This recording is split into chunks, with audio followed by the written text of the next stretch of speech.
तो आज हमारे चैनल पे हैं दुर्वेश जी, जो कि बहुत ही मस्त मस्त बुक्स भी लिख चुके हैं और काफ़ी सक्सेसफुल है अपनी लाइफ में, अपने करियर में।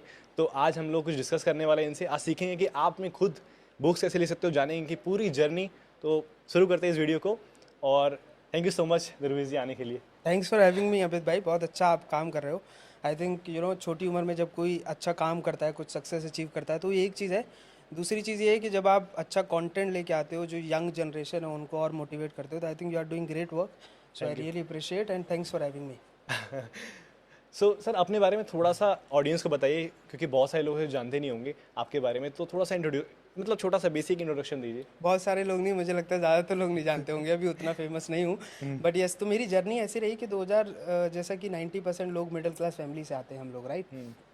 तो हम लोग इतने ना, हमारे बड़े बड़े सपने तो होते हैं बट कुछ एक्शन स्टेप्स नहीं होते, राइट। सो उस समय क्या हुआ, 2016-17 में जब मैं 12th पास आउट होके निकला, तो मेरे पास कुछ था नहीं कि करूं क्या जीवन में। तो जो सोसाइटी वाले करते हैं, माँ बाप कहते हैं कि हमारे यहाँ ना ट्रेंड होता है कि बस गवर्नमेंट जॉब करो। तो अब मेरा भी वही था कि मैं गवर्नमेंट जॉब में प्रिपरेशन करने लगा। तो मैंने एनडीए, गवर्नमेंट जॉब, एयरफोर्स, ये सारी चीज़ें ट्राई किया बट सब कुछ में फेल हो गया। मुझे हर जगह धक्के ही मिले। अच्छा। तो एक लेवल पे आके तो ऐसे लगने लग गया था कि यार मैं फेलियर हूँ, कुछ हो नहीं सकता मेरा। फिर मैंने डिसाइड किया कि मेरे जो आईआईटी में भी कुछ हुआ नहीं, तो जब आसपास मेरे दोस्त वगैरह थे, वो लोग जब जाना चाहते थे प्राइवेट इंजीनियरिंग में, कहीं कॉलेज में, तो मैंने भी डिसाइड किया कि यार जब ये लोग कर रहे हैं, अगर मैं नहीं करूँगा तो मैं पीछे रह जाऊँगा। तो इन्हीं की वो होता है ना भेड़ चाल, तो मैं भी उसी भेड़ चाल का हिस्सा था। तो मैंने डिसाइड किया कि चलो कोई नहीं, इंजीनियरिंग कर लेते हैं। Then decided engineering. तो अब इंजीनियरिंग में एलपीयू मैंने चूज़ किया था। वो मेरा पहला डिसीजन लाइफ का मुझे लगता है अच्छा लिया मैंने, कि मैं हमेशा बिलीव करता हूँ कि जितने भी यंग लोग हैं उनको छोटी उम्र में घर छोड़ देना चाहिए। तो मैंने ये किया कि मैं घर छोड़ के बाहर चला गया एलपीयू जलंधर पढ़ने। तो वहाँ से क्या हुआ, गया तो था जॉब के चक्कर में कि मुझे जॉब मिले, क्योंकि एलपीयू की मार्केटिंग इतनी अच्छी कि वो लोग 1 करोड़ का पैकेज दिखाते हैं, राइट। सो जब ये देख के गया कि मुझे जॉब ही करनी है। बट 2017 के एंड तक कुछ ऐसा हो गया कि मैं बहुत सारी वीडियोस वगैरह देखने लग गया।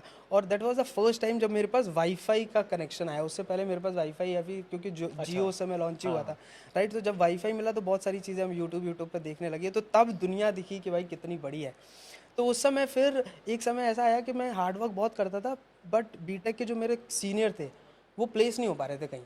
उनकी जॉब लग रही है 5,000 10,000। तो ये मुझे इतना प्रेशराइज कर गया कि मैं डिप्रेशन में चला गया। मुझे लगने लगा कि यार अगर मैं बीटेक के बाद 10 या 15 हज़ार रुपये की जॉब करता हूँ तो मैं अपना करियर कैसे संभालूंगा, मैं रेंट क्या दूंगा, खाना क्या करूंगा, कैसे खाऊंगा और परिवार को क्या दूंगा। क्योंकि 95% जो मिडिल क्लास फैमिली होती है वो एक बेटे से डिमांड करते हैं आफ्टर ग्रेजुएशन, राइट। सो जब ये डिप्रेशन आया तब मेरी सारी दुनिया, बोलते हैं ना, एकदम से आई पलट गई। आई ट्राइड कि भाई सुसाइड भी कर लिया जाए, ऐसा भी सोचा।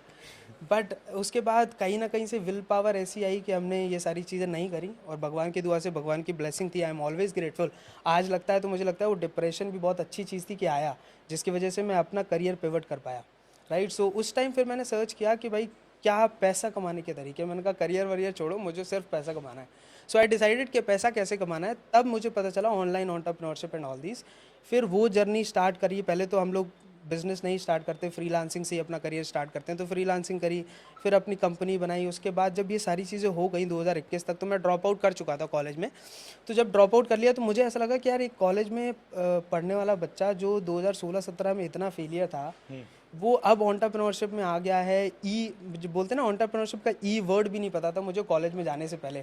बट अब इतना सब कुछ सक्सेसफुल हो लिया। तो हुआ कैसे, it's not about, I believe it's not about skills. मुझे लगता है वो स्किल्स सब कोई सीख सकता है, बट माइंडसेट एंटरप्रेन्योरशिप का लाना इज़ वेरी टफ।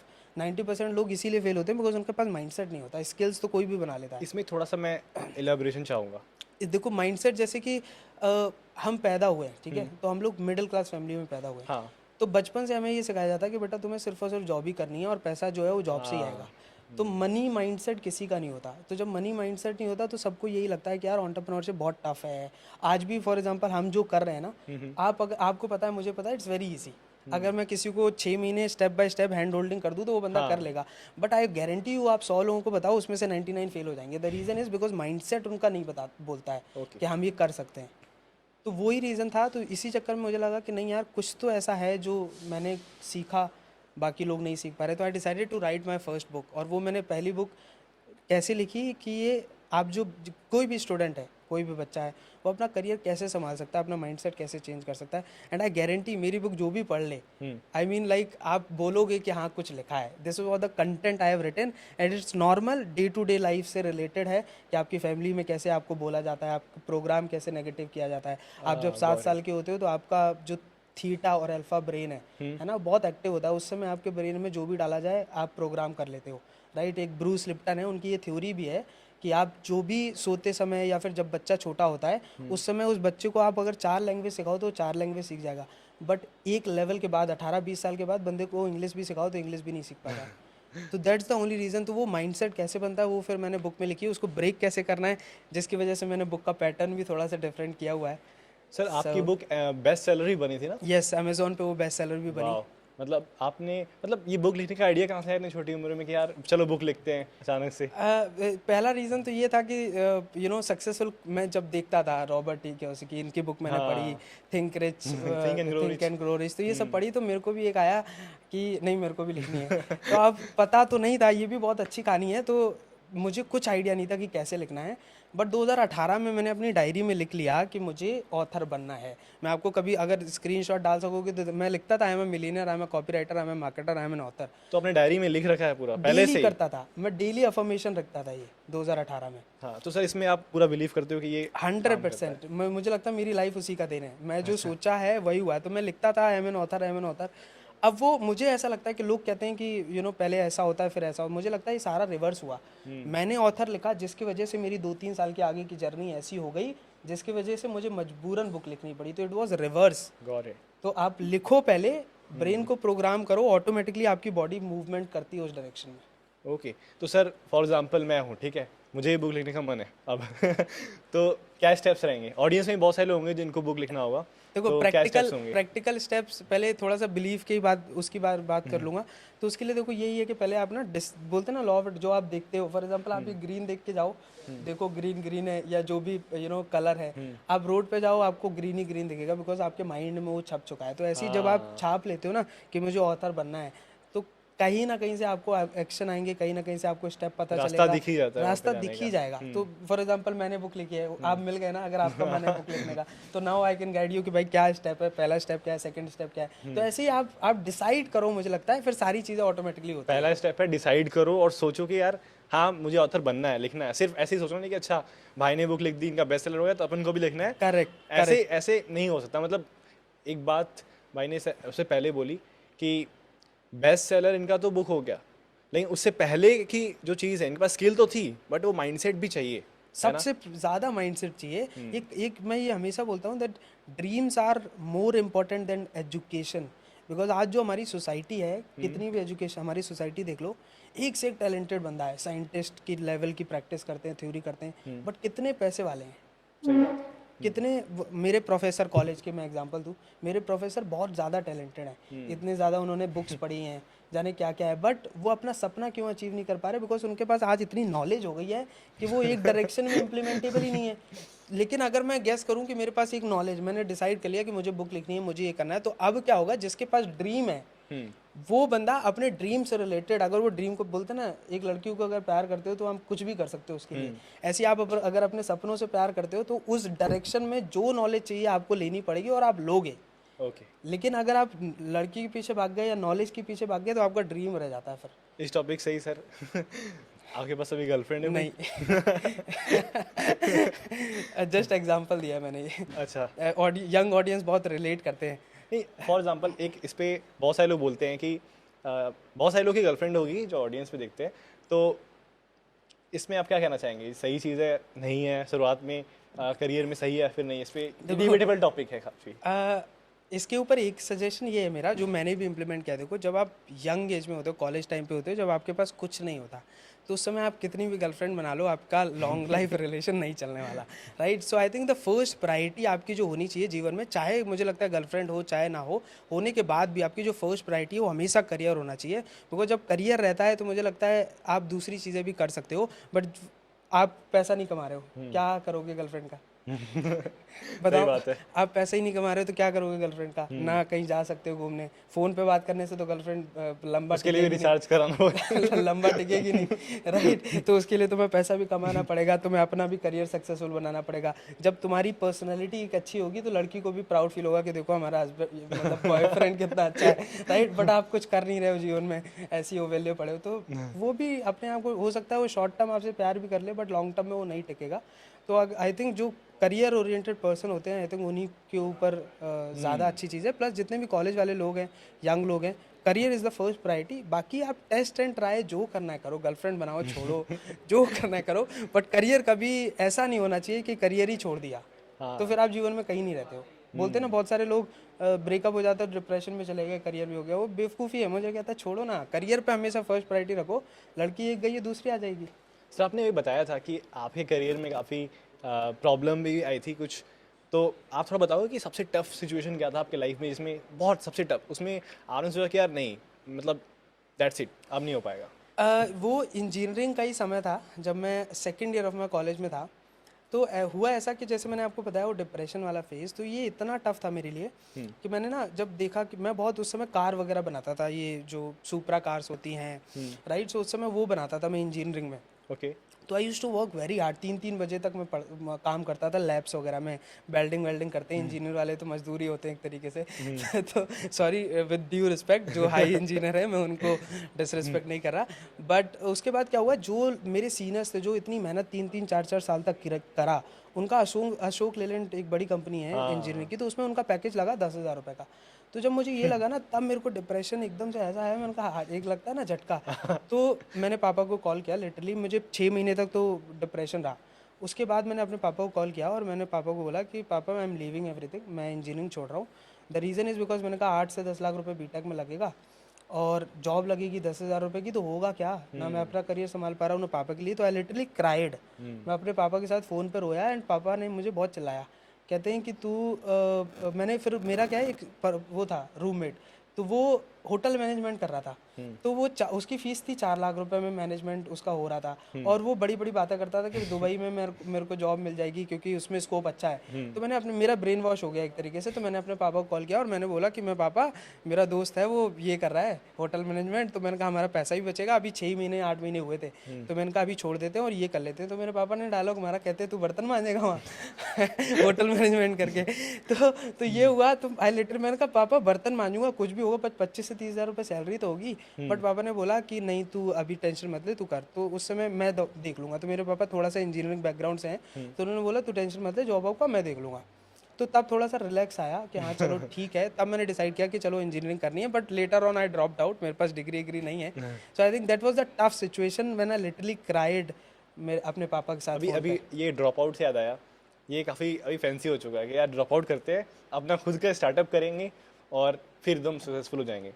तो इसमें आप क्या कहना चाहेंगे और कमेंट क्या करना चाहेंगे? Because her drop out successful नहीं होता, बहुत सारे लोग हैं जिनको आप जानते भी नहीं है। True, very true. देखो इसके ऊपर एक सिंपल एडवाइस जो मैंने फॉलो करी है एंड आई बिलीव ज़्यादातर लोग फॉलो करते हैं, वो ये कि मैं साइड हसल पर बिलीव करता हूँ। आजकल ना ये ट्रेंड चल गया है कि फॉर एग्जाम्पल 9 to 5 क्विट करो, जाने कितने लोग बता रहे हैं कि आप जॉब छोड़ो तुरंत बिजनेस करो, जॉब बहुत बुरी चीज़ है, ऐसे बोलते हैं। सब बेवकूफ़ी है और ज़्यादातर लोग अपना करियर ख़राब कर रहे हैं। मुझे लगता है कभी आपको स्टार्टअप ऐसे नहीं करना चाहिए अगर आपके सपने हैं, राइट? सो मैं जब कॉलेज में था तो मैंने कॉलेज छोड़ के नहीं किया, क्यों? मेरे पास प्रूव ही नहीं है।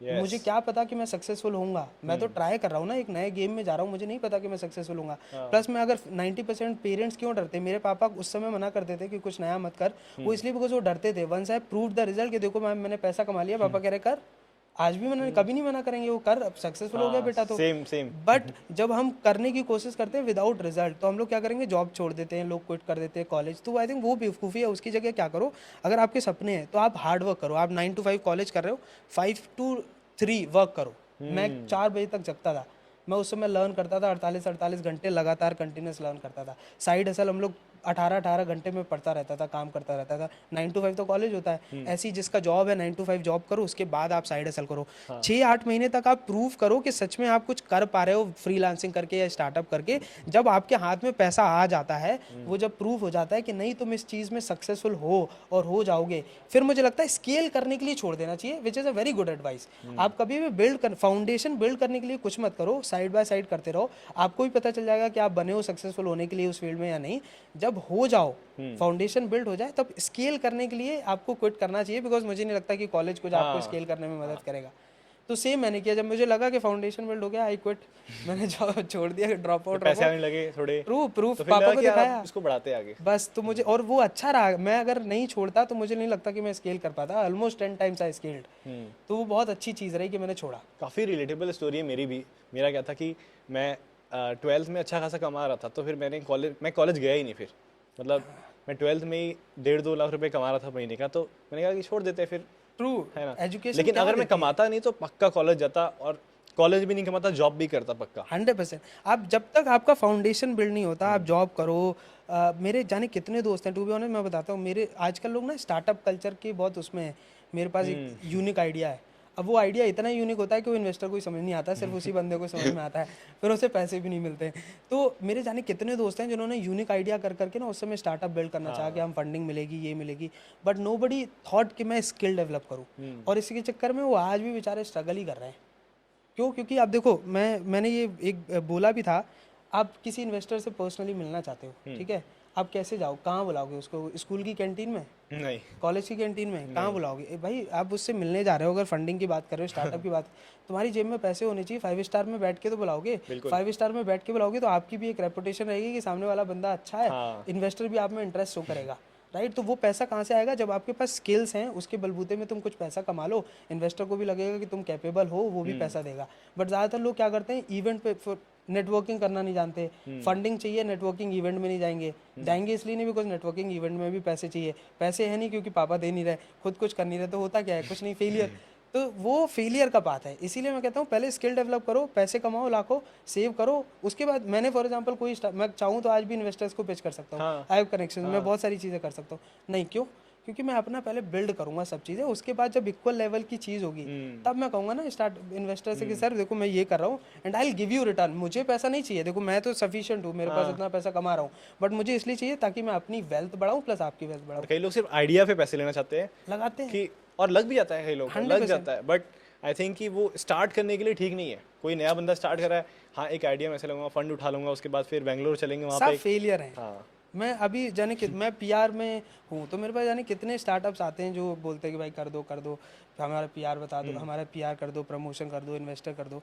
फंडेड कंपनीज, कुछ आइडिया नहीं है उनको, पैसे हैं उनके पास। क्यों? क्योंकि जब भी जैसे आईटीज़ वाले बहुत लोग होते हैं, है ना, तो आईटीज़ वालों को बहुत इजीली फंडिंग कभी कभी मिल भी जाती है।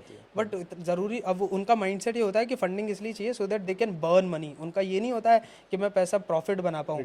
जिसको प्रॉफिट बनाना आता है, मुझे लगता है वो 5 रुपये का 10 रुपये कर लेगा, उसको 100 रुपये की जरूरत नहीं है। तो जो बंदा 5 का 10 करना चाहता है, जानता है, मुझे लगता है उसी को बिजनेस करना आता है और फिर उसी को इन्वेस्टर मिलना चाहिए। क्योंकि जो 100 रुपये का 200 कर सकता है वही रियल बिजनेस जानता है। लेकिन जो ये कह रहा है कि मुझे 200 इसलिए चाहिए ताकि बर्न करूं, अगले 5 साल में प्रॉफिट दिखाऊं, मुझे वो बेकार लगता है। पहले खुद तो प्रॉफिट करे, फिर तो इन्वेस्टर को प्रॉफिट देंगे। हाँ, पहले खुद को, तो तुम्हारी जेब में 100 रुपये हैं, मैं कह रहा हूँ 100 रुपये का 200 करके दिखाओ।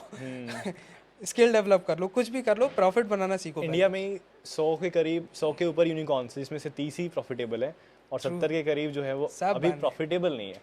और वो कहते हैं कि हम 5 साल 10 साल बाद शायद उसमें से 10 कंपनी प्रॉफिटेबल हो जाए, बट सब नहीं होंगी, 90%। देखो जितने भी इन्वेस्टर हैं बड़े बड़े, वो 200 कंपनी में क्यों पैसा लगाते हैं? द ओनली रीजन बिकॉज उन्हें पता है एक कंपनी सक्सेसफुल होनी है, नहीं तो वो भी इसी में, एक ही में सारा रिटर्न आ जाना है। हाँ, नहीं तो एक ही में ना लगा देते कि नहीं मुझे एक ही में लगाना है। वो भी 200 में ट्राई करते हैं। अभी अश्नीर कौन से हैं वो, मित्तल है ना, शादी, अनुपम मित्तल, उनका वायरल भी हुआ था कि हर जगह कंपनीज में इन्वेस्ट ही करते रहते हैं। तो 250-300 कंपनीज में उन्होंने इन्वेस्ट किया हुआ है ना। तो वो इन्वेस्टर इसीलिए, क्योंकि हर एक फंडेड कंपनी 90% फेल होती हैं, फंडेड भी, क्योंकि वो नॉलेज नहीं आती। प्लस हर एक को, लोगों को लगता है कि यूनिक आइडिया है, इसका मतलब है कि उससे बिजनेस बन सकता है। मुझे लगता है वो बेकार है। हर एक यूनिक आइडिया प्रॉफिटेबल नहीं होता।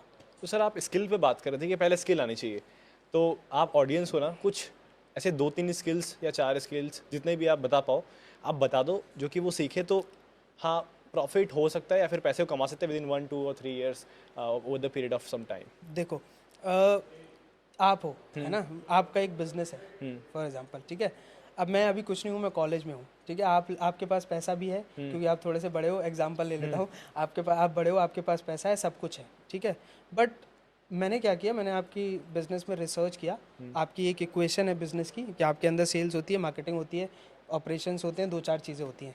मैंने सबके बीच में ना एक लूप होल फाइंड कर लिया कि आपके बिजनेस में ये लूप होल है और जिसकी वजह से आप अभी 1 करोड़ का टर्नओवर कर रहे हो। बट मैं अगर अपनी स्किल ये डेवलप करके आपको ये वैल्यू ऐड कर दूं तो आप 1.5 करोड़ कमाने लग जाओगे। So what I did is, मैंने वो लूप होल फाइंड किया और मैंने अपनी स्किल डेवलप करी और मैं आपके पास गया। मैंने कहा अबिद भाई, आपका ये बिजनेस है और इस बिजनेस में मैं ये वैल्यू ऐड कर सकता हूँ। इस वैल्यू एडिशन से आपको 1.5 करोड़ का प्रॉफिट होगा। 1.5 करोड़ के प्रॉफिट में से मुझे 10% दे देना। मैं अपफ्रंट सैलरी नहीं मांग रहा हूँ, ना 15% मांग रहा हूँ। No brainer. मैं आपको मैं बस प्रॉफिट ला के दूंगा, चाहे वो 6 महीने में है, चाहे 8 महीने में है। आपका बिजनेस जैसे ही आ गया उसके बाद मुझे प्रॉफिट दे देना। बताओ आप मना करोगे? नहीं, कभी नहीं। That's the only fundamental which you all need to learn. ऐसी कोई स्किल, अब वो कौन सी स्किल होती है आपको गूगल करना है। मैं अपने मुंह से बताऊं फिर आप पीछे पड़ जाओ कि इस स्किल से पैसा नहीं आ रहा है, तो आई थिंक वो मेरे लिए बस की बात नहीं है, ना मैं बताना चाहता हूँ। आप खुद सर्च करो कि ऐसी कौन सी स्किल है, गूगल पे सर्च करो। मैंने भी गूगल ही किया, मैंने किसी से नहीं पूछा how to make money online, सब यही करते हैं, राइट। सो आप भी करो। फंडामेंटल मैंने आपको बता दिया that you need to find loophole in a business. जब आप लूप होल फाइंड करते हो, वो वैल्यू प्रोवाइड करते हो, उस गैप को फिल करते हो, तो वो बिजनेस भी बढ़ेगा, प्लस वो आप में ज़्यादा इंटरेस्टेड होगा। सर आप अपनी सर्विसेज के बारे में थोड़ा बताओ, आप क्या करते हो?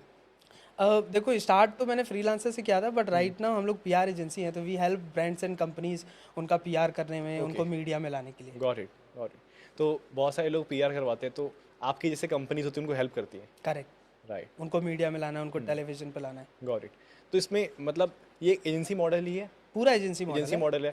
तो कोई बिगिनर है, वो इस मॉडल में आना चाहता है, पूरे एजेंसी मॉडल में, कोई फेसबुक एड की सर्विस देना चाहता है, कोई एसईओ की सर्विस देना चाहता है, तो वो बेसिक स्टार्ट कैसे करेगा? बेसिक एजेंसी स्टार्ट करने से पहले मुझे लगता है आप पहले एज अ फ्रीलांसर ही काम करो। फ्रीलांसर, फाइवर, अपवर्क पे? नहीं, फ्रीलांसर नॉर्मल अपना खुद का स्किल डेवलप करो और उससे लोगों को, जब जैसे अभी मैंने आपको फंडामेंटल बनाया, तो सेम आप क्या करो, आप एक क्लाइंट पकड़ो 50,000 रुपये का, ठीक है, 50,000 रुपये दे रहा है, उससे पहले मुझे लगता है एजेंसी मत करो। पहले क्या करो, आप एक मॉडल, एक पैसा, मतलब एक पर्सन को पकड़ो, 50,000 रुपये कमाओ, फिर 2 को पकड़ो, 3 को पकड़ो, फिर आप क्या करो, क्योंकि एजेंसी मॉडल में ना फिर बहुत सारे एक्सपेंसेस आ जाते हैं, फिर लोगों का माइंडसेट भी उस लेवल का नहीं होता, फिर लोगों को लगता है कि फेल हो जाते हैं, right. So what you need to do is कि पहले आप 2-3 लोगों को पकड़ो, अगले 6 महीने तक काम करो, थोड़ा पैसा इकट्ठा करो। जब पैसा इकट्ठा हो जाता है ना, तो आपका दिमाग ऑटोमेटिकली चलेगा कि अब नेक्स्ट स्टेप क्या करना है, एक बंदे को हायर करना जो मेरी जगह ये काम करे, बस। फिर अब आप फ्री हो गए, राइट। उसके बाद फिर आप सेल्स पे फोकस करते हैं। बहुत ही आप बेसिक चीजें बता रहे हो, लेकिन इतनी खतरनाक है ना। करेक्ट, क्योंकि फंडामेंटल्स ही अगर सही नहीं होंगे तो करेक्ट। एजेंसी स्टार्ट कर दिया, पता चला पहले कंपनी रजिस्ट्रेशन कितने पैसे लग गए, सब करवा, और उसके बाद एनुअल उसका फीस है, बहुत है खर्चा। बोलते ना 90, अभी मैं रिसर्च कर रहा था तो कुछ 295 कंपनीज पर डे रजिस्टर होती हैं। अच्छा। इतनी सक्सेसफुल होती हैं, एक कंपनी भी नहीं हो रही होगी ढंग से। तो सर बहुत सारे लोग हैं वो अपने लाइफ में कुछ ना कुछ करना चाहते हैं, बट बेसिक स्किल क्या चाहिए? बेसिक कौन सी 1-2 स्किल से जो मैंडेटरी है, मतलब ये तो बहुत ही बेसिक स्किल, सुपर बेसिक्स। देखो 2 चीज़ें होती हैं। नंबर 1 एक होती है टेक्निकल स्किल, एक होती है सॉफ्ट स्किल। तो टेक्निकल स्किल कुछ भी हो सकती है, कॉपी राइटिंग, वेबसाइट डिज़ाइनिंग, या फिर आप एसईओ जानते हो, कुछ भी जानते हो। बट आई थिंक मुझे लगता है जो एक इंसान इस बिजनेस में जो सक्सेसफुल होता है, उसकी सबसे ज़्यादा जो स्किल मेन रिक्वायर्ड है वो है आपकी सॉफ्ट स्किल। कि आप कम्युनिकेशन कैसे कर सकते हो लोगों से, आप कैसे बात करते हो, right. Not only verbal communication, आप रिटन कम्युनिकेशन, राइट। व्हाट्सएप पे इवन मैसेज कैसे करते हो, दैट्स ऑल्सो मैटर्स। आप किसी, फॉर एग्जांपल मैं बहुत सारे लोगों को मैसेज करता हूँ, ईमेल करता हूँ, तो I get instant reply. The reason because the way I write, वो भी कॉपी राइटिंग कहते हैं, the way I write and नीचर फिर हमारा फुटर अथॉरिटी जिस तरीके से हमने बनाई हुई है। तो आई थिंक मुझे लगता है communication is the first skill which every one should learn. कैसे लोगों से बातें करनी है, राइट। उसके बाद नेटवर्किंग आप सीखो। ये 2 स्किल जिसके पास है, मुझे लगता है वो टेक्निकल स्किल जिसके पास नहीं, अगर उसके पास नहीं भी है ना, तो भी वो आउटसोर्सिंग करके काम चला लेगा। फॉर एग्जांपल मैं ज़्यादातर काम आउटसोर्सिंग पर निपटा देता हूँ। The only reason is because मेरे को ना इन हाउस ज़्यादा टीम चाहिए, ना मेरे को पहले से बहुत टेक्निकल बंदे पड़े हुए हैं जो बहुत टेक्निकल स्किल है उनके पास, right, but they don't have all these things, तो दे ऑल्सो नीड सपोर्ट। तो ऐसा नहीं बोल रहा कि मैं कुछ और कर, मैं भी उनको सपोर्ट कर रहा हूँ, plus I am also building my own business, right. सो उनको भी सपोर्ट हो रहा है, दूसरे बंदे को मेरा भी काम चल रहा है। तो मुझे लगता है फर्स्ट स्किल जो है वो ज़्यादातर लोगों को यही डेवलप करनी चाहिए, कम्युनिकेशन, नेटवर्किंग। बाकी सारी चीज़ें आप टेक्निकल डेवलप करो सो दैट कोई भी फालतू आदमी आपको बुद्धू ना बना जाए, राइट। सो वो डेवलप करो, but main skill is communication, networking. बहुत ही मतलब अमेजिंग चीज़ मेरे को ये चीज़ लगा, मैं बताता हूँ क्यों। मेरे को ईमेल आया कि hello sir, I want to work in your team, बस यही ईमेल था। और मैंने आज तक कभी इस ईमेल का रिप्लाई नहीं किया। और बहुत सारे ऐसे आते हैं जिसमें मेरा नाम भी नहीं लिखा होता, वो हेलो सर और पूरा लंबा सा ईमेल होता है। ऐसा लगता है कि बहुत सारे लोग कॉपी करके पेस्ट कर देते हैं। सही तो बात है। लोगों को बेसिक्स तो आना ही चाहिए, ये नहीं आएगा तो वो अपने लाइफ में किसी को अप्रोच करेंगे तो भी वो अनसक्सेसफुल होंगे। हर फेज़ में लाइफ में, चाहे वो रिलेशनशिप में लेवल पे हो, कहीं भी हो, अनसक्सेसफुल ही होंगे। तो बेसिक, जैसे आपने बताया ना, कम्युनिकेशन बहुत इंपॉर्टेंट है। और दूसरा मैं एक एग्जांपल देता हूँ। मेरे साथ ना अभी जैसे बहुत सारे लोग बोलते हैं कि करें कैसे, काम कैसे स्टार्ट करें। तो मेरे पास एक बंदा अभी रिसेंटली वो मेरी वेबसाइट पे गया, मेरे एड्स वगैरह देखे होंगे, मेरी वेबसाइट पे गया, तो गेट इन टच में उसने इंक्वायरी डाली कि सर आप अभी ये कर रहे हो, इसमें मैं आपकी ये हेल्प कर सकता हूँ। तो मैंने उसको नंबर दिया, मैंने कहा लो कॉल करो मेरे को। तो ही कॉल्ड मी एंड उसके बाद बताता है कि सर मैं इतना चार्ज करूँगा और ये मैं रिजल्ट ला के दे सकता हूँ, राइट। मैं स्किल्स एसईओ वगैरह हैं उसकी, मैं ज़्यादा डिटेल में नहीं जाऊँगा, बट एग्जांपल देना चाहता हूँ कि कोई भी पर्सन अगर नया है तो कैसे अप्रोच कर सकता है और कैसे काम कर सकता है, तो उसके लिए बेस्ट एग्जाम्पल है। तो उस बंदे ने मेरे साथ क्या किया, कहता मैं इतना एडवांस कुछ लूँगा। तो मैंने कहा देखो भाई, मैं एडवांस नहीं दूंगा because I don't believe in your result अभी। मुझे नहीं पता आप रिजल्ट दे पाओगे कि नहीं दे पाओगे, और अभी हो कौन आप, पैसे लेके भाग गए, फिर गायब हो गए फिर। तो मैंने कहा नहीं, अगर आप कर सकते हो, मेरे लिए रिजल्ट ला सकते हो, तो आई गारंटी हूँ मैं आपको 10 क्लाइंट एक्स्ट्रा दे दूंगा मेरे रिजल्ट के बाद। एंड लिटरली उसने एक हफ्ते 2 हफ्ते के अंदर बंदे ने इतना हार्ड वर्क किया, डे एंड राइट, उसने मेरे को रिजल्ट दिखाए हैं। वो बंदा मेरे साथ ही है, वो मेरे साथ ही सारी चीज़ें करेगा। ये सेट मेरे को भी खुशी हुई कि एक बंदा है जो टैलेंटेड इतना है, वो मेरी सपोर्ट लेके ग्रो करना चाहता है। I loved it. मैंने कहा चलो वर्क करेंगे साथ में, is working it, right. So that's the real example कि जिस बंदे के अंदर स्किल है ना, आपके अंदर टेक्निकल स्किल है, कुछ भी स्किल है, आप अप्रोच करो, उनको मैसेज डालो, ईमेल करो। अगर आपके पास स्किल है उसको प्रूव करो। आप आपको क्लाइंट मिल जाएगा, आप पैसा कमाना सीख जाओगे, सब कुछ कर लोगे, बट स्किल बेसिक है। बहुत ही अमेजिंग चीज़ लगी मेरे को ये। सर जैसे कोई गांव में बंदा, वो लेट्स से कि उसके पास उतना नेटवर्किंग नहीं है, उसके पास उतना अपॉर्चुनिटीज़ नहीं है, वो क्या करेगा? वो तो अपने लाइफ में मतलब बहुत सारे लोग सोचेंगे कि ये तो कुछ नहीं कर पाएगा। तो अभी कोई गांव में है, उसे पूरा सक्सेसफुल होना है, तो क्या करे फिर वो? देखो अपनी चीज़ से मैं ना इसका एक एग्जांपल दूंगा, रिलेटेबल, जो ज़्यादातर लोग जो सुन रहे हैं वो रिलेट कर पाएंगे। कि मैंने फॉर एग्जांपल जब मैं कॉलेज में गया तो मेरे बहुत पुराने दोस्त थे। पहली चीज़ तो मैंने ये किया, जो मैं सबको सजेस्ट करता हूँ कि आपको अगर कुछ भी करना है, नंबर 1 आप घर छोड़ दो।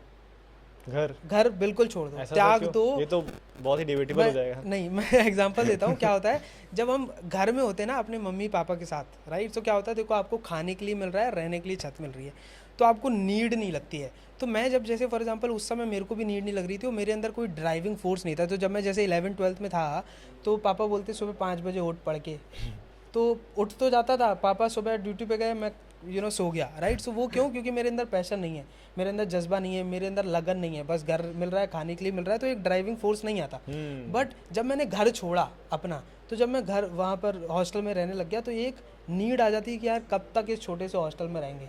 पहली चीज़, राइट, कि बिकॉज आप छोटे से उसमें रह रहे हो। दूसरी चीज़, आप लिमिटेड आपको पॉकेट मनी मिलती है। कोई ऐसा नहीं है, मेरे पापा बहुत रिच नहीं थे जो पैसा अंधाधुन भिजवा रहे हैं, राइट। तो लिमिटेड मिलती है, तो उसी में आपको घर चलाना है अपना। तो आप मैनेजमेंट स्किल सीखते हो कि उस पैसे में कितने सारी चीज़ें करनी है। प्लस आपको नीड एक अलग से जनरेट होती है कि यार मेरे को ज़िंदगी में कुछ करना है, 24 हमेशा इस हॉस्टल में तो नहीं बना रहूँगा ना।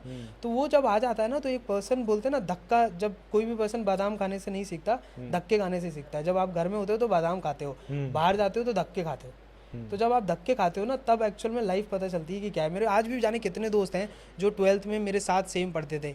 मैं थोड़ा कामयाब हो गया, मैं हमेशा कामयाब तो नहीं मानता, मैं मानता हूँ मैंने टेस्ट करी है सक्सेस, राइट।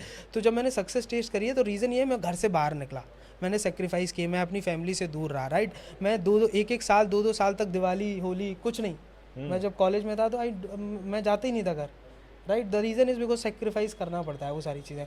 बट मेरे दोस्त थे, नहीं उन्हें तो घर ही रहना है, माँ बाप के साथ रहना है। और एक इंडियन कल्चर में ये भी कल्चर है कि हर एक बच्चा ना अपने माँ बाप का संस्कारी बेटा बनना चाहता है। और मुझे लगता है वो सबसे बड़ी मिस्टेक होती है कि आप अपने माँ बाप के संस्कारी बेटा मत बनो।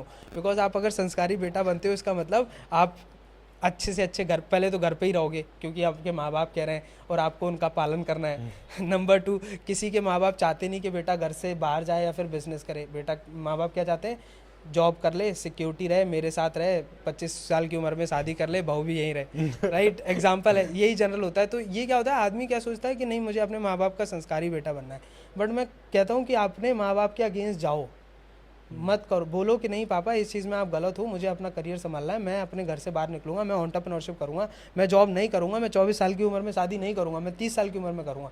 मेरे पापा बहुत बार जी बीच बीच में, क्योंकि एज मेरी हो चुकी है 23 साल, तो कभी कभी घर वाले मुद्दा उठा देते हैं कि शादी करोगे तो कहाँ करोगे, किस कल्चर में करोगे, किस उसमें करोगे। मैं कहता हूँ क्यों करनी है वो सब चीज़ें, मेरा जहाँ मन करेगा मैं वो करूँगा।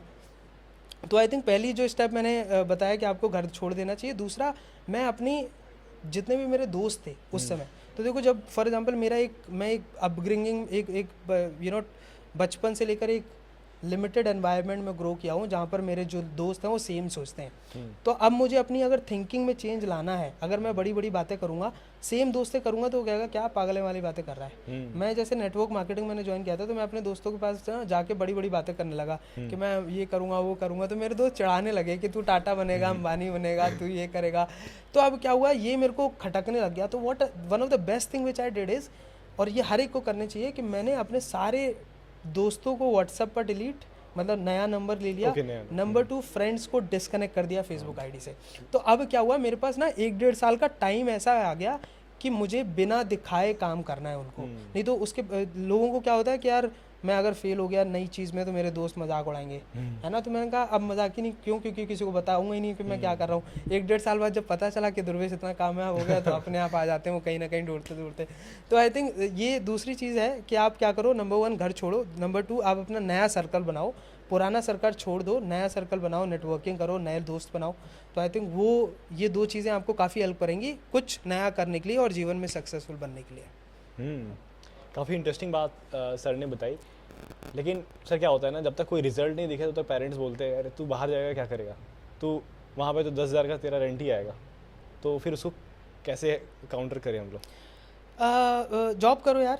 स्टार्टिंग में मुझे जैसे देखो ये कुछ लोग होते हैं ना, बोलते हैं कि ब्लेस्ड होते हैं गॉड से, तो मैं अपने आप को one of the blessed child मानता हूँ। मैं मानता हूँ कि आई एम वेरी ब्लेस्ड कि मेरे साथ हमेशा भगवान फेवर में रहता है। द रीज़न इज़ बिकॉज जब मैंने फॉर एग्जांपल कॉलेज छोड़ा, तो सॉरी घर छोड़ा, तो मैं कॉलेज में था। तो मेरे पास कॉलेज में टाइम ना, घर वाले प्रेशराइज करेंगे कि तू क्या कर रहा है। मैं घर वालों को तो पता है ना कि बेटा 4 साल तो पढ़ाई करेगा। तो वो 4 साल का, इसीलिए मैं बोलता हूँ कॉलेज का जो टाइम है वो one of the best time है किसी भी बच्चे के लिए कुछ करने के लिए। कोई भी बच्चा अगर जीवन में करना चाहता है, one of the best time, because क्यों, प्रेशर नहीं होता। 24 साल की उम्र में तुम्हारे पास प्रेशर आ जाता है कि अब बेटा अगर 10,000 रुपये नहीं कमा रहा है तो घर वालों का प्रेशर, उसके बाद शादी का प्रेशर, उसके बाद अलग लेवल के सोसाइटी वाले बोलते हैं कि अरे तुम्हारा बेटा क्या कर रहा है, कुछ कर ही नहीं रहा है, राइट। सो वो बहुत प्रेशर आता है। बट कॉलेज टाइम पे कौन ही बोलता है, अगर बोलेगा भी तो माँ बाप बोलते हैं बेटा पढ़ रहा है, राइट। तो मुझे लगता है कि आप कॉलेज टाइम पे करो, अगर नहीं कर पा रहे हो तो मुझे लगता है MBA कर लो। MBA के लिए 2 साल और मिल जाते हैं, राइट। अगर वो भी नहीं हो रहा है तो फिर जॉब पकड़ लो। मुझे लगता है जब ऐसा करते हो ना तो आप फाउंडेशन जब बिल्ड कर लो, उसके बाद जो करना है तुम्हें करो, स्केलेबिलिटी करो, कॉलेज छोड़ो, जो करना है करो। बट आई थिंक फाउंडेशन के लिए आप या तो कॉलेज जैसी ऑप्शन चूज़ करो कि पढ़ते पढ़ते साइड में कुछ कर लो। अगर फिर भी मान लो इतना नहीं है कि आप कॉलेज वगैरह में नहीं जा रहे हो, तो मुझे लगता है एक ही ऑप्शन है कि आप थोड़े और धक्के खाओ, जॉब वगैरह कर लो जाके। तो जॉब वगैरह करो 9 to 5, उसके बाद स्टार्ट करो। देखो कहीं ना कहीं से तो स्टार्ट करना पड़ेगा ना। जो सिचुएशन मेरे साथ हुई, हो सकता है वो किसी और के साथ ना हो। मैं हो सकता है कॉलेज में गया, हो सकता है कोई बंदा ना जाए, हो सकता है किसी और का बैकग्राउंड कुछ अलग हो। तो आई थिंक हर एक पर्सन की अलग अलग सिचुएशन होती है, सोल्यूशन अपनी सिचुएशन के हिसाब से हर एक को निकालना पड़ता है। मैंने अपने हिसाब से निकाला, हर एक पर्सन को जो इंडिविजुअल लोग दे रहे हैं उनको निकालना पड़ेगा। बट माइंडसेट निकालने वाला होगा ना तो कुछ ना कुछ सोल्यूशन निकलेगा। की दुकान थोड़ा सा शुरुआत में जुगाड़ चाहिए होता है साहब, बिल्कुल थोड़ा सा दिमाग लगाना पड़ता है। और मैं भी शुरुआत किया था तो फाइबर से भी मैंने किया था, और मैंने वहाँ पे ऐसा एक ऐड लगाया था कि अगर मेरी वेबसाइट पे ऐड लगवाना तो मैं $20 पर मंथ में लगा दूंगा। फाइवर पे गिग थी ऐसी मेरी, मतलब कोई सर्विस नहीं थी ये थी। तो बहुत सारे लोग बैकलिंक के चक्कर में लगा देते हैं, $20 में सस्ती बैकलिंक है, मिल जाएगा। तो बहुत सारे ऑर्डर आ गए थे मेरे, और मेरे पास बैनर में 4 स्पेस थे और ऑर्डर आ गए 6-7 के करीब। इसके बाद मैंने 3 कैंसिल किया, उसके बाद और फिर मैंने रेट बढ़ाया, फिर ऑर्डर ही नहीं आया। तो ये डिफरेंट एक्सपीरियंसेस हैं, बट मुझे लगता है कहीं ना कहीं से आपको स्टार्ट करना चाहिए कुछ ना कुछ। हाँ, मतलब बहाने मत मारो यार, कुछ स्टार्ट करो। उसके रास्ते में सब बोलते हैं ना, घर से निकलो मंजिल भी मिलेगी, रास्ते में लोग भी ऐसे और कोई एक चीज़ करो। मतलब जैसे सर ने बुक लिखना शुरू किया कंप्लीट किया, उसका अपॉर्चुनिटीज तो उसके जरिए बहुत सारी खुली। एक वर्ड लिखो, नहीं आएगी तो उसका सेकंड ऑप्शन क्या है, आपने डिसाइड कर लिया। फॉर एग्जांपल कि मेरे को फॉर एग्जांपल ग्रामर नहीं आती थी, मैं ऑनेस्टली बोल रहा हूँ, क्या अब मेरे को बुक तो लिखनी है। अब सोल्यूशन क्या है कि भाई मैं पैसे कमा रहा हूँ, मैं क्या करूँ, एक ग्रामर वाले पर्सन को हायर कर लूँ, वो ग्रामर वर्क कर देगा। क्योंकि हर एक राइटर को प्रूफ रीडिंग चाहिए होती है, बिकॉज बिजनेसमैन इतना वो नहीं होते ग्रामर में, तो चाहिए होता है। तो ऐसे ही आपको क्या आता है, आपको बुक लिखनी है, एक वर्ड लिख सकते हो, आप स्टोरी बता सकते हो, आप बोल सकते हो, एक राइटर को हायर कर लो, वीडियो पे बोल दो, ऑडियो पे बोल दो। मैं कहता हूँ एक बंदे को हायर कर लो, उसको बोलो कि प्रोफेशनल राइटर को बोलो मैं वॉइस नोट भेजूंगा, तुझे कन्वर्ट करके बुक लिखनी है। यानी कितने दुनिया में लोग ऐसे ही करते हैं, हर एक कोई खुद नहीं लिखता है। आज चेतन भगत है, राइट, उन्होंने 7-8 जाने कितनी बुक लिख रखी है। आज तो स्टार्टिंग में जब उन्होंने स्टार्ट किया था तो वो खुद लिखते थे, आज उनके पास 7 से 8 लोगों की रिसर्च टीम है, कंटेंट टीम है। तो बेसिक से ही स्टार्ट किया, और एक बार कोई चीज़ में आप सक्सेसफुल हो जाओगे ना, तो फिर अपॉर्चुनिटीज अपने आप ही बहुत ज़्यादा आती है। अब बुक लिखा आपने, अब लेट्स से कई बिजनेसमैन को पसंद आया बुक, तो वो आपको बुलाएंगे कि हाँ हमारे टीम मेंबर्स को ट्रेनिंग दो, ये करो वो करो। तो आपको अपॉर्चुनिटीज चाहिए तो कुछ करना पड़ेगा, उसमें टाइम लगाना पड़ेगा। मिनिमम 6 महीने 1 साल तो आपको किसी एक चीज़ में देना ही चाहिए मिनिमम। मतलब ऐसा नहीं कि आप चेंज करो बार बार, कॉपी राइटिंग स्टार्ट किया 1 महीने में चेंज कर दिया, तो मिनिमम थोड़ा सा ये होना चाहिए ना। आपका क्या मानना है इसमें? देखो, बुक लिखने का ना एक फ़ायदा भी बताता हूँ मैं आपको। मैं अभी आपसे मिला, मैंने आपको कार्ड दिया, आप फेंक दोगे हो सकता है। नहीं, कार्ड तो मैं बताता हूँ, कार्ड अगर आप दोगे तो मैं देखूंगा, पॉकेट में रखूंगा, फिर पता नहीं भूल जाओगे क्या होगा। करेक्ट। मैं आपको बुक दूं, फेंकोगे आप कभी? नहीं, बुक हमेशा लाइब्रेरी में रखोगे, उस फोटो में, उस बुक में मेरा चेहरा भी है, हमेशा याद रखोगे, और घर में सभी देख रहे हैं। सभी देख रहे हैं। तो I think book is one of the best way जिससे आप अथॉरिटी बिल्ड कर सकते हो। तो दैट वाज द रीज़न कि मैंने वो बुक लिखी। सर आपके बुक के बारे में थोड़ा बताओ आप। मेरी बुक यार ऐसे लोगों के लिए, देखो मैंने जब बुक लिखी तो मैं अभी भी स्टूडेंट ही हूँ एक तरीके से, हम तो लाइफ लॉन्ग स्टूडेंट ही हैं। बट यस, जब मैंने बुक लिखी तब मैं 22 साल का था, राइट, एक ही साल, मतलब पिछले साल ही लिखी है मैंने। अच्छा। तो अब मैं 40 साल वाले लोगों को अगर कुछ बोलूँ कि तुम ये मेरी बात फॉलो करो, तो हो सकता है जो बंदा एरोगेंट हो वो कहेगा खुद 22 साल का है, मेरे को ज्ञान दे रहा है। तो मैंने क्या किया, मैंने अपनी बुक का ना सबटाइटल इसीलिए टाइटल दिया हुआ है what they don't teach us, नीचे दिया हुआ है a students guide for a meaningful life. अब मेरे पास ये है कि ये बुक मैंने सिर्फ स्टूडेंट के लिए लिखी है। अब नो मैटर एज क्या है, अगर तुम अपने आप को स्टूडेंट मानते हो 40 साल की, अमेजोन पर रिव्यूज़ पढ़ना, बहुत प्रोफेसर्स हैं जिन्होंने रिव्यूज़ लिखे हुए हैं कि दुर्वेश बहुत अच्छी बुक है। मैं प्रोफेसर हूँ, इतना सब कुछ मैंने किया है, तब भी मेरे को ये बुक बहुत इंपैक्टफुल लग रही है, ऐसा लग रहा है बहुत अच्छी आपने लिखी है, स्टूडेंट्स के लिए बहुत रिकमेंडेबल है, राइट। वो 40 साल की उम्र में अपने आप को स्टूडेंट मान रहे हैं, तो अब वो नेगेटिव फैक्टर हट जाता है, राइट। वो बंदा 40 साल 50 साल का अगर वो स्टूडेंट मानता है तो पढ़ लेगा, right. So that was the reason मैंने इसका ये टाइटल दिया। और ये बुक की मेरी खासियत है कि ये माइंडसेट पे सबसे ज़्यादा हिट करेगी। आपको हो सकता है इसमें ये टेक्निकल चीज़ें ना मिले कि कॉपी राइटिंग सीखो या पैसा कैसे कमाओ इंटरनेट पे, बट माइंडसेट कैसे बिल्ड करें, जो फाउंडेशन होता है ना एक ब्रेन का, मुझे लगता है वो फाउंडेशन अगर बिल्ड हो गया तो आप कुछ भी कर सकते हो। तो वो फाउंडेशन के बारे में पूरी बुक है कि कैसे आप अपना ब्रेन प्रोग्राम करो, रीप्रोग्राम करो, कैसे पॉजिटिव चीज़ें सोचो। क्योंकि हम जिस फैमिली से आते हैं, पॉजिटिव सोचना, मैं एग्जांपल देता हूँ अभी, है ना, आप सभी अभी जितने भी लोग सुन रहे हैं, अगर अभी जस्ट पीछे ना एक आवाज़ आ जाए बूम करके, तो 90% लोगों के दिमाग में आएगा बॉम्ब। किसी के दिमाग में ये नहीं आएगा कि गुब्बारा भी फट सकता है, दिवाली भी हो सकती है, बर्थडे भी हो सकता है, सबके दिमाग में आएगा bomb. The only reason is because we are program for negative thinking. हम नेगेटिव सोचने के लिए, ऐसा नहीं है, नेचुरल बने हैं, नेचुरली हो गया, अब पैटर्न बन गया बहुत दिनों से। गरीब रहने के लिए कोई मेहनत करनी पड़ती है? नहीं, तो नेचुरली है, नेचुरल है। कुछ मत करो, गरीब बन जाओ। गरीब ही रह जाओ। अमीर बनने के लिए मेहनत करनी करनी पड़ती पड़ती है। है। तो कुछ चीज़ें नेचुरल हैं, तो ऐसी नेगेटिव थिंकिंग भी ना नेचुरल है, तो उसको बहुत टाइम लगता है पॉजिटिव करने में। तो आई थिंक वो उस चीज़ों के बारे में मैंने अपने बुक में डिस्कस किया है कि जब ये बिल्ड हो जाता है ना, अपना पैटर्न कैसे चेंज करो, आप थिंकिंग कैसे चेंज करो अपनी, राइट। आज जितने भी मिडिल क्लास फैमिली वाले लोग हैं, वो जब भी अमीर लोगों को देखते हैं तो नेगेटिव सोचते हैं, नेगेटिव बोलते हैं कि ये बहुत ये ना पैसे चोर वाला होगा, होगा, बहुत चोर, या शायद कुछ गलत काम कर रहा नंबर होगा। 2 का पैसा कमा रहा होगा। मैं कहता हूँ नंबर 2 का होता क्या है भाई, पैसा होता है। तो नंबर 2 का पैसा कमाता है, तो नेगेटिव वो ना सोच ऐसी हो जाती है।